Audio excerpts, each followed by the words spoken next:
Apakah harus 30 tahun menjadi mapan, atau 30 tahun menjadi kaya?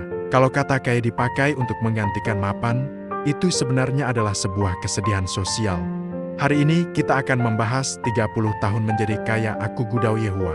Sekarang kata kaya hampir jadi sinonim dengan berhasil, padahal ini menunjukkan bahwa sistem nilai kita sudah bermasalah.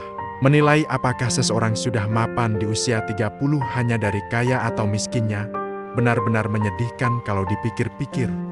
Pada akhirnya, ini juga kesalahan kita sendiri menjadikan kekayaan sebagai satu-satunya standar kesuksesan, sungguh terlalu menyedihkan.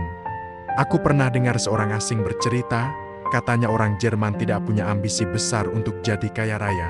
Mereka hanya ingin punya pekerjaan, cukup untuk bayar sewa dan biaya hidup, lalu menikmati hari-hari dengan tenang dan mereka merasa itu sudah cukup bahagia. Lalu dia berkata lagi, kalian orang Tiongkok luar biasa, dimanapun di kafe, restoran anak muda selalu membicarakan, gimana caranya cari uang. Saat mendengarnya, aku agak kaget, dan tak bisa berhenti berpikir apakah ini hal baik atau buruk. Mungkin hanya di lingkungan yang begitu haus uang orang-orang bisa menyamakan berhasil dengan berkecukupan materi. Tapi kita harus pahami kenyataannya dulu tidak ada masyarakat di dunia ini yang bisa membuat sebagian besar warganya menjadi orang kaya. Kalau menjadikan kaya di usia 30 sebagai tujuan, kita harus sadar sejak sekarang bahwa sebagian besar orang tidak akan pernah mencapai standar itu. Karena mereka yang benar-benar bisa menjadi kaya seperti yang kita bayangkan sangat sedikit. Maka dari itu, orang berusia 30-an seharusnya punya kesadaran yang lebih jelas tentang dirinya sendiri. Setidaknya sadar bahwa sebagian besar orang memang tidak memiliki banyak kesempatan untuk jadi kaya. Bagi mereka, hal paling realistis adalah memikirkan bagaimana menjalani hidup ini dengan baik.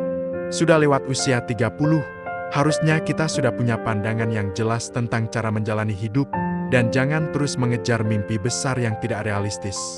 Kamu tahu kenapa di zaman Kongzi Konfusius, anak yang orang tuanya meninggal harus berkabung selama 3 tahun? Kongzi pernah menjelaskan begini kurang lebih maknanya, seorang anak membutuhkan waktu 3 tahun dalam asuhan orang tuanya untuk bisa hidup mandiri. Jadi, untuk membalas budi 3 tahun pengasuhan itu, anak pun harus berkabung selama 3 tahun. Kamu lihat, secara fisik, kemandirian bisa dicapai dalam 3 tahun, tapi secara mental dan spiritual, itu baru tercapai pada usia 30 tahun. Ketika benar-benar sampai usia 30, sebagian besar orang sudah menikah. Mungkin rumah masih cicilan, tapi setidaknya sudah punya tempat sendiri. Keluarga mulai stabil, karier pun setelah 5-6 tahun kerja, harusnya sudah punya sedikit peningkatan. Pendapatan mulai stabil, dan bisa menopang hidup tanpa bergantung pada orang tua. Di titik ini, kita seharusnya mulai bertanggung jawab penuh atas hidup sendiri, biarkan orang tua perlahan mundur dari kehidupan kita, baik dari sisi finansial maupun emosional. Kalau sudah lewat 30, tapi orang tua masih bisa ikut campur dalam rumah tangga, bahkan mengatur hidupmu, jangan salahkan mereka, itu artinya kamu sendiri belum benar-benar mandiri. Sekarang banyak keluarga muda seperti perusahaan kecil.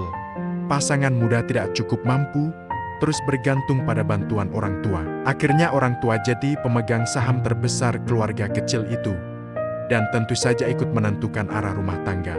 Pikirkan saja, orang tua sudah mengeluarkan uang, tenaga, bahkan membantu merawat cucu. Dengan investasi sebesar itu, mana mungkin mereka tidak berharap sesuatu kembali. Wajar kalau mereka sulit untuk benar-benar tidak ikut campur. Jadi, demi bertanggung jawab pada diri sendiri, dan supaya orang tua tenang menikmati masa tua, kita harus benar-benar mandiri. Berhentilah berpikir bahwa, kalau beli rumah kedua, orang tua wajib bantu uang muka. Kalau punya anak, orang tua wajib bantu menjaga. Kalau kehabisan uang, orang tua wajib menolong.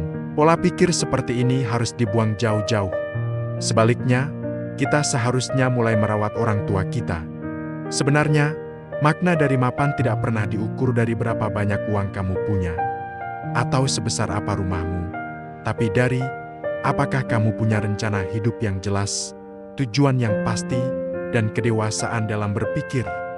Kalau kamu beruntung bertemu seseorang yang bisa jadi penolong, fokuslah pada kariermu. Kalau bertemu pasangan yang bisa diajak hidup bersama dengan damai, bangunlah rumah tangga yang stabil dulu. Kalau tidak ada penolong, Tidak apa-apa berdiri di atas kaki sendiri, langkah demi langkah.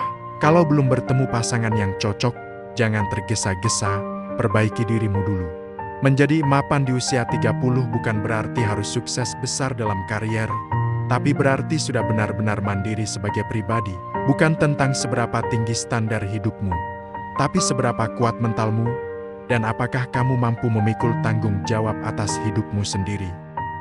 Terakhir, aku sungguh berharap semua teman yang mendengarkan ini akan punya masa depan yang cerah dan hidup seperti yang kalian impikan.